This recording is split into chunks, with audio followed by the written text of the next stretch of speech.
আজকে প্রথমবার ডিমের কোরমা বানাইছি, তাও ইউটিউবের ভিডিও দেখা। যেহেতু প্রথমবার ডিমের কোরমা বানাইতেছি, সমস্যা তো একটু একটু হবে। কি কি সমস্যা হয়েছে সেটা আজকে আপনাদের সাথে শেয়ার করার জন্য আসছি। তো চলেন ভিডিওটা শুরু করি।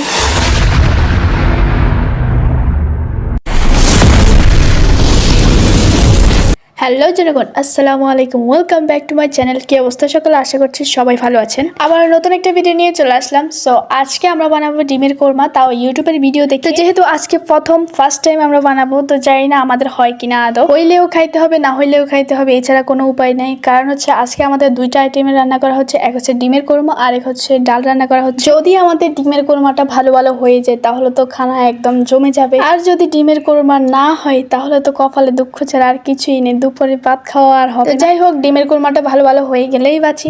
আরেকটা কথা, সেটা হচ্ছে এই 6টা ডিমের কোরমা বানানোর জন্য কিন্তু আমরা 3 জন আছি। তো ক্যামেরার পিছনে কে কে আছে সেটা হচ্ছে ভাবি আছে, আমি আছি, আমার বোন, ছোট বোন আছে। আমি ভিডিও বানাইতেছি আর হচ্ছে আমার ছোট বোন কাজ করতেছে ভিডিওতে, আর ভাবি হচ্ছে মানে বলে দিচ্ছে কি কি দিতে হবে, কিভাবে কি করতে হবে। একটা কথা আছে না, নিজের বুদ্ধিতে ফকির হওয়া ভালো। তো এখানে ব্যাপারটা হচ্ছে যে আমরা যেহেতু 3 জন বানাইতে আসছি, তো 3 জনের 3 বুদ্ধি দিয়ে আমরা সব মানে একদম গোলমাল করে দিয়েছি। একদম ইউটিউবের ভিডিও দেখছি একরকম, বাট আমরা বানাই ফেলছি আরেক রকম। এখানে আমি প্রেসার কুকার নিতে বলছি, জানি না কেন নিতে বলছি, বাট আমার কাছে মনে হচ্ছে যে প্রেসার কুকার দিয়ে হয়তো হয়ে যাবে। আমি যেরকমটা ভাবছি সেরকমটা কিছুই হয় নাই, তার উল্টোটাই হয়ে গেছে। আমাদের এখানে আরো একটা ভুল হচ্ছে, সেটা হচ্ছে আমরা ডিমটাকে আগে ভাজি করি নাই। ভাজি না করেই হচ্ছে আমরা দিয়ে দিয়েছি মশলার মধ্যে, আর দেখতেছি যে কিরকম লাগতেছে, এই যে কালারটা মোটেও ভালো আসে না। তো এই জন্য আমরা অনেক ক্যামেরার পিছনে তো আপনাদেরকে সাউন্ডটা আমি শোনাতে পারছি না, শুনলে তো আপনারা বুঝতেন যে কি অবস্থা হয়েছে। একজন আরেকজনকে দোষ দিচ্ছে, দোষারোপ করতেছে। তো আমার এখানে একটাই দোষ ছিল, সেটা হচ্ছে আমি প্রেসার কুকারে নিতে বলছি এই জন্য।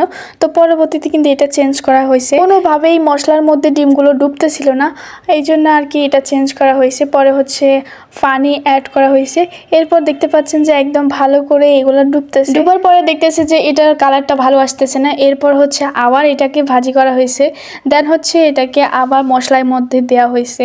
মানে কি যে এক অবস্থা হয়ে গেছে, আপনারা তো দেখতে পাচ্ছেন ভিডিওর মধ্যে। আমি তো একদম ডিমের কোরমার আশা ছেড়েই দিয়েছি। আমি ভাবতেছি যে আজকে ডিমের কোরমা আর খাওয়া হবে না, ডিমের পায়েসে খেতে হবে আমাদের। ডিমের যে অবস্থা দেখতেছি আর আমাদের যে অবস্থা ছিল, আমি ভাবতেছি যে হয়তো আমরা করতেই পারবো না। যাই হোক, সব কিছু ম্যানেজ করে ঠিকঠাক করে হচ্ছে আমরা মানে করতে পারছি। করার পরে এটাকে ঢেকে দেওয়া হয়েছে। সো ফাইনালি আমাদের অনেক সাধনার পর আমাদের ডিমের কোরমা হয়ে গেছে।